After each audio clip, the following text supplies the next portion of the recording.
ప్రస్తుతం ఆంధ్రప్రదేశ్లో కూటమి ప్రభుత్వం మొత్తం నారా లోకేష్ గారి పర్యవేక్షణలోనే జరుగుతుంది అని అందరూ ముక్తకంఠంగా చెప్పడం జరుగుతుంది. మనం గమనిస్తే కూడా ప్రస్తుతం అక్కడ ఈ సంవత్సర కాలంగా జరుగుతున్న అరెస్టులు కానీ వేధింపులు కానీ ఇటువంటివన్నీ చూస్తే మనం రెడ్ బుక్ రాజ్యాంగం ప్రకారమే కూటమి ప్రభుత్వం నడుస్తుంది అనుకోవాలి. దీనికి నిదర్శనంగా కొమ్మినేని శ్రీనివాసరావు గారి అరెస్టు, దానికి ప్రతిగా వాళ్ళు సుప్రీంకోర్టులో ఆయనకు బెయిల్ రావటము, సుప్రీంకోర్టు కూడా ప్రభుత్వానికి చివాట్లేయటం మనం ఈ నేపథ్యంలో మనం చూస్తే అసలు కూటమి ప్రభుత్వం లోకేష్ నాయకత్వంలోనే నడుస్తుంది అనటానికి ఇది చంద్రబాబు నాయుడు గారికి ఎంతవరకు ఆయన క్రెడిబిలిటీ కానీ లేకపోతే ప్రభుత్వానికి ఎంతవరకు నష్టపరుస్తుంది అనేది కూడా ఆలోచన చేయాల్సిన అవసరం ఎంతైనా ఉంది. కూటమి ప్రభుత్వానికి లోకేష్ గారి చర్యల వల్ల చాలా నష్టం జరిగే పరిస్థితి కనబడుతుంది మనకి స్పష్టంగా. ఈ సంవత్సర కాలంగా గమనిస్తే మొత్తం అంత డ్యామేజీ, విమర్శలు, ప్రజల నుంచి నిరసనలు, తీవ్రమైన వ్యతిరేకత ఇవన్నీ మనం చూసుకున్నట్లయితే ఇది కేవలం ఆయన చేపట్టిన చర్యలు, ఆ రెడ్ బుక్ రాజ్యాంగం అనేది వైసీపీ శ్రేణులు కానీ ఇటు ప్రజల్లో కానీ మనకు తీవ్రంగా వినబడుతుంది. అమ్మఒడి పథకం కింద జగన్మోహన్ రెడ్డి ఇంటికి ఒకళ్ళు చొప్పున 15,000 వేస్తే అది వాళ్ళు ఏదో దానికి స్కూలు డెవలప్మెంట్కి అని చెప్పి ఆ 15,000లో 2,000 ఏమో కట్ చేసి మిగతాది తల్లులకి వాళ్ళకి అకౌంట్లో వేయడం జరిగింది. దీన్ని ఉద్దేశించి గతంలో లోకేష్ బాబు ఒక స్టేజ్ మీద ఆయన యోగాల మీద పాదయాత్ర చేయబట్టి నడిచినప్పుడు ఒక స్టేజ్ మీద ఆయన ఏం మాట్లాడాడంటే ఈ 15,000లో కూడా 2,000 కమిషన్ కొట్టేశాడు ఈ సైకో జగన్. అంటే సైకో జగన్ అనేది ఆయన ప్రతి సభలోనే ఎక్కడైనా సైకో సైకో అని జగన్ ఉద్దేశించి ఆయన మాట్లాడటం జరిగింది. ఇప్పుడు మనం చేసింది అదే కాబట్టి మరి మనకేం పేరు పెట్టాలి అనేది ఆ జనం ఏం పేరు పెడతారు, లేకపోతే మనమే ఇంతకు ముందు సైకో అన్నప్పుడు ఇప్పుడు ఇదే పని మనం కూడా చేసి 15,000 అని చెప్పిన తర్వాత 13,000 ఇస్తుంటే జనం ఏ పేరు పెడతారు మనకి? అట్లానే వైసీపీ వాళ్ళ నుంచి ఎటువంటి విమర్శలు వస్తే మనకేమి సైకో బదులు మన్నేమంటారు? ఇటువంటి ఆలోచన కూడా లేకుండా మళ్ళీ వీళ్ళు చేసింది కూడా అదే. ఎందుకు చేయాల్సి వచ్చింది? జిల్లా కలెక్టర్ దానిలో నిధికి దాన్ని జమ చేస్తాం ఆ 2,000 అని చెప్పడం జరిగింది. అలానే ఆయన ఏ పరిస్థితిలో స్కూల్కి అదే స్కూల్ డెవలప్మెంట్కి వాళ్ళు ఆ 2,000 కట్ చేసి ఆ నిధి నుంచి స్కూల్ డెవలప్మెంట్ జరుగుతుంది అని కట్ చేయడం జరిగింది. అలానే ఆ స్కూళ్ళు కూడా నాడు నేడు పథకం కింద స్కూళ్ళు ఎంత డెవలప్ అయినాయో అక్కడ అందరూ ప్రతి నియోజకవర్గంలో అక్కడ స్కూళ్ళు కానీ అవి ఎలా డెవలప్మెంట్ జరిగింది అనేది అందరూ చూడటం కూడా జరిగింది. కానీ ఇప్పుడు కలెక్టర్ నిధికి అని చెప్పి దీన్ని మార్చారు. దీనివల్ల నెక్స్ట్ ఆ నిధి నుంచి ఏం చేయబోతున్నాం ఏంటి అనేది లేదు. అలానే లోకేష్ గారు విద్యాశాఖ మంత్రిగా ఉండి గతంలో చరిత్రలో ఎన్నడూ లేని విధంగా 66,000 మంది పైన 10th క్లాస్ విద్యార్థులు తప్పితే వాళ్ళల్లో మెరిట్ స్టూడెంట్స్ ఉన్నారు, చాలా మంది ఫస్ట్ క్లాస్ స్టూడెంట్స్ కూడా ఉండి వాళ్ళు ఈ రకంగా తప్పటం అంటే వాల్యుయేషన్ కరెక్ట్గా జరగలేదు.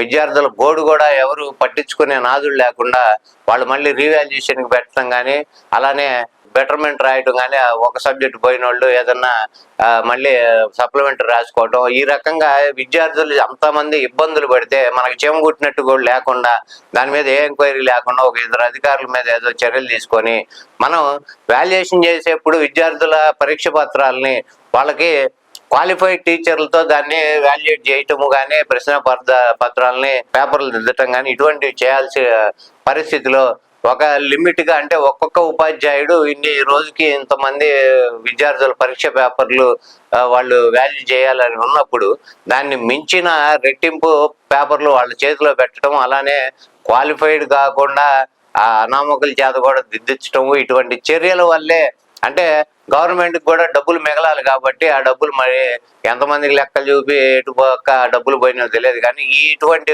చర్యల వల్లే ఇంతమంది విద్యార్థులు తప్పటం జరిగింది. అంటే ఫస్ట్ క్లాస్ స్టూడెంట్స్ 90% పర్సంటేజ్ వచ్చే స్టూడెంట్స్ కూడా తప్పడం జరిగింది అంటే అది మన వైఫల్యమే. అది మనం ఏ శాఖకైతే మంత్రిగా ఉన్నామో ఆ శాఖ వైఫల్యమే అనుకోవాలి. దానికి బాధ్యత ఎవరు వహించాలి?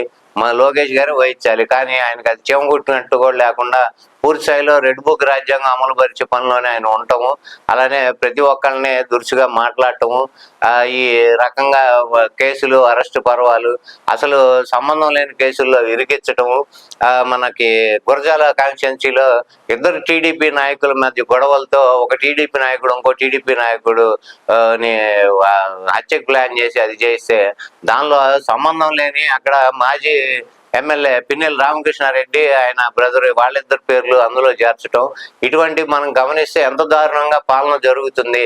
ఆ ప్రజలు వాళ్ళ పాలన గురించి పట్టించుకోకుండా, ప్రజల గురించి పట్టించుకోకుండా, సవ్యంగా ఎట్లా పాలన చేయాలని పట్టించుకోకుండా ఈ రకంగా రెడ్ బుక్ రాజ్యాంగం అమలు చేసుకుంటూ ఈ రకంగా ఆయన శాఖలోనే 10వ తరగతి విద్యార్థులు ఇంత దారుణంగా వాళ్ళు అభద్రతా భావానికి లోనవటము, వాళ్ళు రాసిన ప్రశ్నాపత్రాలు అంత దారుణంగా వాళ్ళు వాల్యూ చేయటము, ఈ రకంగా విద్యార్థుల భవిష్యత్తు మీదే ఒక రకంగా దెబ్బ కొట్టేట్టు వాళ్ళ ఆత్మాభిమానము, వాళ్ళ మానసికంగా వాళ్ళ మీద ఎంత ఒత్తిడి అనేది ఉంటుంది అనేది కూడా ఆలోచన లేకుండా ఈ రకంగా చేయటము, దాని మీద ఎటువంటి చర్యలు లేకపోవటం, నైతిక బాధ్యత వహించకపోవటం, తర్వాత నిన్న ఈ వందే మాతరం ఎంత దారుణంగా ఉందంటే, వందే మాతరం అనే స్లోగన్ ఇవ్వటానికి నేను వందే అంటాను మీరు మాత్రం అనండి అంటే, వందే మాతరం అంటానికి కూడా మాత్రం అనేది మీరు అనండి అని స్టేజ్ మీద ఆయన చూడటం, ఈ రకంగా రకరకాలుగా నాలుక తడబడి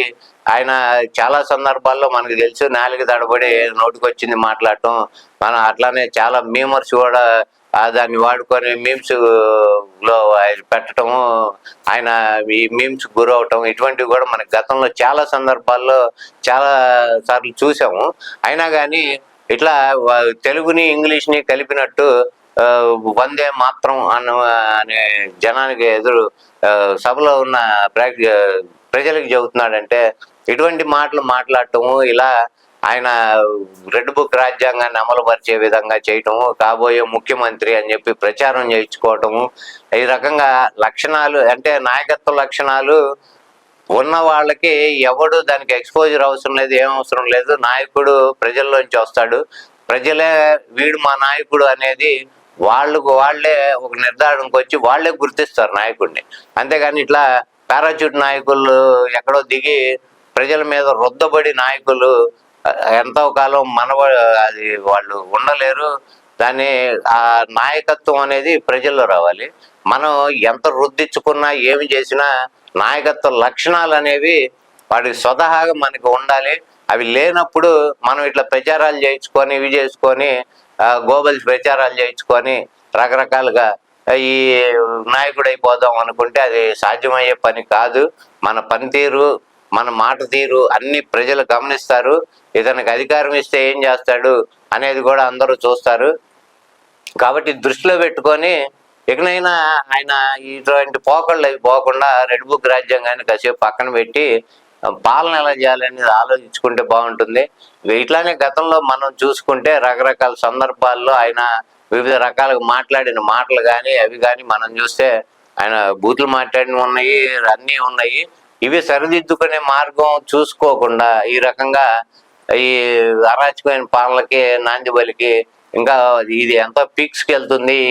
గడిచే ఇంకా రాబోయే 4 సంవత్సరాల్లో ఇంకా వీళ్ళ వ్యవహార శైలి కానీ పనితీరు కానీ ఇలానే ఉంటుందా, ఏమైనా మార్పు ఉంటుందా అని ప్రజల్లో ఏమన్నా చిన్న ఆశ ఉంటే దాన్ని కూడా మనం ఈ రోజున సమాధి చేసే పరిస్థితి ఉంది. కాబట్టి ఇకనైనా ఆయన లోకేష్ గారు మీ పనితీరు మార్చుకొని ప్రజలకు దగ్గర అయ్యే మార్గం, మీరు ఎలాగో నేను కాబోయే ముఖ్యమంత్రి అని అనుకుంటున్నారు కాబట్టి ఆ రకంగా ఎలా జనానికి దగ్గర అవ్వాలి, నేను నాయకుడిగా ఎస్టాబ్లిష్ అయ్యి ఒక ముఖ్యమంత్రిగా ఒక రాష్ట్రానికి నేను పనిచేయాలంటే నా వ్యవహార శైలి ఎలా ఉండాలి, నా యాటిట్యూడ్ ఎలా ఉండాలి అనేది తెలుసుకొని దాన్ని బట్టి వ్యవహరిస్తే బాగుంటుంది. ఈ క్షణంతోనో లేకపోతే రాజకీయం అనేది 2 ఏళ్ళు 4 ఏళ్లతోనే అయిపోయేది కాదు.